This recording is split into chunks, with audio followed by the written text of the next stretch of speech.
പുതിയ വീടിലേക്ക് സ്വാഗതം, എല്ലാവർക്കും സ്വാഗതം. ഉത്തരപ്പാസു കിട്ടാ സജി. അപ്പോൾ എന്താ ഞങ്ങൾ റിസോർട്ടിലാണുള്ളത്. ഞങ്ങളൊന്ന് കക്കാടംപൊയിൽ ഏറ്റവും ഹൈ റേഞ്ചിൽ കക്കാടംപൊയിൻ്റെ ഏറ്റവും വലിയ ഹൈ റേഞ്ചിലാണ്. എവിടെ? റോക്ക് വ്യൂവിലാണ് ഞങ്ങളിപ്പോൾ നിൽക്കുന്നത്. അപ്പോൾ ഞങ്ങൾ ഭക്ഷണം ഉണ്ടാക്കാനുള്ള പരിപാടിയിലാണ്. അപ്പോൾ ഭക്ഷണം ഇപ്പോൾ ഇങ്ങനെ ബീഫ് ഇങ്ങനെ നെരിഞ്ഞിങ്ങനെ അങ്ങനെ കാണാം.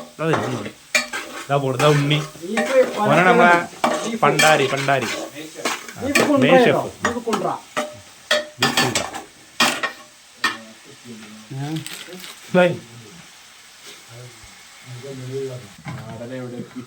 അവിടെ നല്ല ഉള്ളിയരിയലാട്ടോ അല്ലേ സജി? ഉള്ളി അരിഞ്ഞിട്ട് വേറത്ത് കുളിച്ചിക്കണോ? ഉള്ളി അരിഞ്ഞിട്ടേ, കാരണം 1.5 കിലോ ഉള്ളിയ ചെറുള്ളിയാണ് അരിയണത്. കണ്ടല്ലോ എന്താ കണ്ടല്ലേ. ഫസിലു 4 വെളുത്തുള്ളി തൊലിച്ചുകാണ്ട് തൂറാ വിട്ടിട്ട് ഇറങ്ങാണ്ട് വേ പോയി. ബാത്റൂമിൽ പോയി എന്നിട്ട് ഉള്ളി അരിഞ്ഞ് കഴിഞ്ഞിട്ടോ വരുന്നത്. അപ്പൊ ഇതാണ് സംഭവം. അതാണ് ഞങ്ങളുടെ റിസോർട്ട്. പിന്നെ സ്വിമ്മിംഗ് പൂളാണ്. കുറച്ച് ഞങ്ങൾ സ്വിമ്മിംഗ് പൂളിൽ കയറും. കാണാൻ നല്ല ഭംഗിയുള്ള അടിപൊളി ഒരു സ്ഥലമാണ്.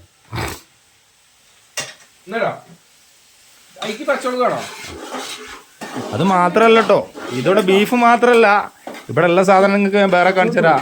ഇവിടെ ചിക്കൻ ഉണ്ട്. ചിക്കൻ ഇങ്ങനെ മസാല കൂട്ടി വെച്ചിട്ടുണ്ട്.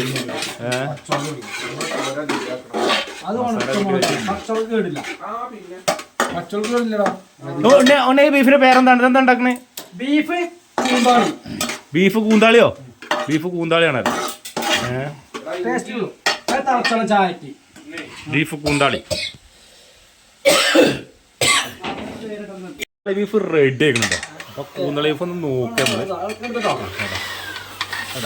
അതാണ് കൂന്താളി ബീഫ്.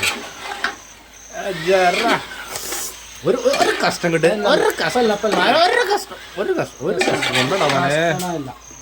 കഷ്ണം ടേസ്റ്റ് നോക്കാം.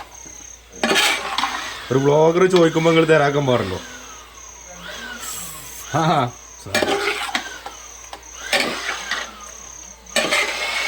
ഓ 4 നാളികേരക്കൊത്തും കൂടെ അങ്ങോട്ട് ഇട്ടാണ്ടല്ലോ.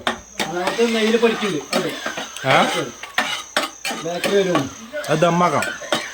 ഒന്നും കൂടെ ചൂടാക്കിയ ജസ്റ്റ് അടിപൊളി. ഞാൻ മാത്രമല്ല കേട്ടോ ഇവിടെ വേറെ കാണിച്ചരാ.